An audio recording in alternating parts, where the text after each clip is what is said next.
ความเสียหายเหรอว่าคร่าวๆเนาะเอาจำนวนรายดีกว่าพื้นที่ตามไร่อ่ะเรายังไม่ได้เอาตามรายก็ลงตรวจสอบกับเกษตรก็ประมาณ20 รายก็เอาเฉลี่ยก็ประมาณที่เรียนก็เสียหายก็ประมาณ40-50 ตันเนาะแล้วก็ต้นเสียหายเนี่ยก็ยังเช็คกันไม่ละเอียดเนาะเดี๋ยวจะลงพื้นที่อีกทีว่ามันเสียหายกี่ต้นกี่รายก็ประมาณนั้นอันนี้เป็นผลพวงที่เกิดจากพายุหรือพายุฝนพายุฤดูร้อนเนาะก็มาแป๊บเดียวมาประมาณสัก10 นาทีมาแป๊บเดียวแล้วก็หายไปเลยแล้วก็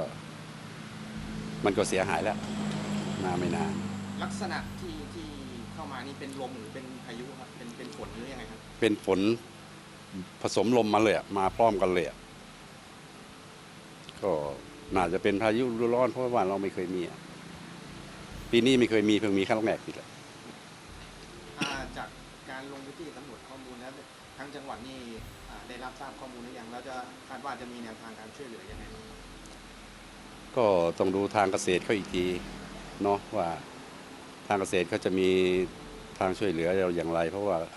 ผมก็ลงพื้นที่กับเกษตรกับปลัดอำเภอก็ต้องไปรายงานอำเภอแล้วก็รายงานจังหวัด